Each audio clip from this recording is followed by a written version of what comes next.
আসসালামু আলাইকুম, welcome back to my channel. চলে আসলাম একটা রেসিপি নিয়ে। আজকে রেসিপি হচ্ছে পাউরুটি দিয়ে ডিমের নাস্তা। তো বাচ্চারা খুব বেশি পছন্দ করবে, বিশেষ করে আজকে টিফিনটা বাচ্চাদের জন্য। তো রেসিপিটা ভালো লাগলে লাইক করতে ভুলবেন না, চ্যানেলটা অবশ্যই সাবস্ক্রাইব করে পাশে থাকবেন। তো এরকম ডিমের নাস্তা ছোটো বড় সবাই পছন্দ করে, আর সকাল বিকেলের স্ন্যাক্স হিসাবে বা নাস্তা হিসেবে এই ডিমের নাস্তাটা আপনারা খুব সহজে বানিয়ে নিতে পারেন পাউরুটি দিয়ে। চলে যাচ্ছে মূল রেসিপিতে। দেখতে পাচ্ছেন আমি এখানে বাটি নিয়েছি একটা, আর বাটিতে আমি 2টা ডিম ফাটিয়ে নেব এখানে। শুধু এই নাস্তার জন্য আপনারা যতটুকু পাউরুটি ততটুকু ডিম দিবেন। আমি আজকে 2টা ডিম নিয়েছি, যেহেতু আবার পাউরুটি কম। তো 2টা ডিম ভেঙে নিয়েছি একটা বাটিতে, দেখতে পাচ্ছেন। এরপর দিয়েছি লবণ, শেষে দিয়েছি এখানে গোলমরিচের গুঁড়া, সামান্য পরিমাণে লবণ, ডিম, গোলমরিচের গুঁড়া একসাথে ভালোভাবে আমি ব্লেন্ড করে নেব, দেখতে পাচ্ছেন।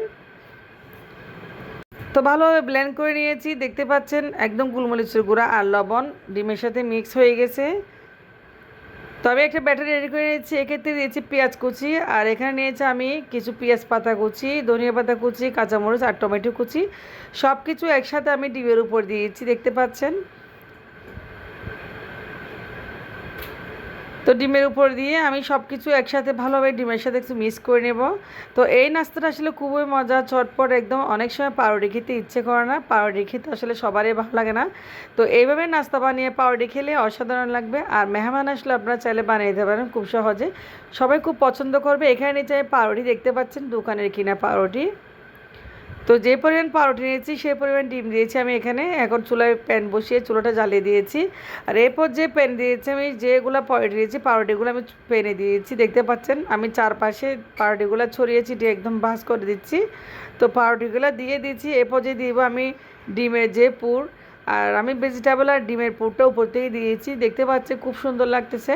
আর ডিমের যে একটা লেয়ার থাকে ভিতরে, এটা পাউরুটির সাথে লেগে একদম পুরোপুরি একাকার হয়ে যাবে, মিক্স হয়ে যাবে।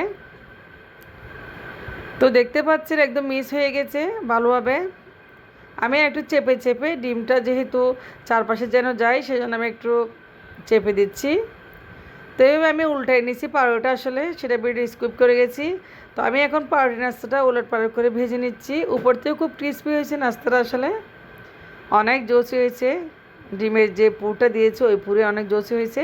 তো আমি আপনাদের একটা উল্টে দেখাচ্ছি, দেখতে পাচ্ছেন নাস্তাটা হয়ে গেছে খুব সহজে। তো আপনারা ছেলে পাউরুটি দিয়ে খুব সহজে ছটপট একদম একটা নাস্তা বানিয়ে ফেলতে পারেন বাসায় বা মেহমানদের জন্য। আর বাচ্চাদের টিফিন হিসেবে এই নাস্তাটা খুবই সুস্বাদু হয়, বাচ্চারা খুব পছন্দ করবে। আর অনেক হেলদি এই নাস্তাটা। দেখতে পাচ্ছেন আমি সবগুলো নাস্তা নিয়ে নিচ্ছি প্যান থেকে। আমি একটা প্লেটে সার্ভ করেছি, দেখতে পাচ্ছি খুব সুন্দর লাগতেছে। এরপর যে আমি সার্ভিং করব, যেহেতু আমার বাচ্চারা খাবে। তো আপনাদেরকে একটা পাউরুটি নাস্তা আমি দেখেছি ভেঙে, দেখতে পাচ্ছেন পাউরুটিগুলো উপর থেকে খুব ক্রিস্পি হয়েছে, আর ভিতরে অনেক জোসি হয়েছে নাস্তাটা, খেতে অনেক সুস্বাদু। তো আশা করি আজকের রেসিপিটা আপনাদের কাছে অবশ্যই ভালো লাগবে। ভালো লাগলে অবশ্যই লাইক কমেন্ট শেয়ার করবেন, আর অবশ্যই পাশে থাকবেন। তো আপনারা দোয়া করবেন যেন নতুন নতুন রেসিপি নিয়ে আসতে পারি। আল্লাহ হাফেজ, আসসালামু আলাইকুম।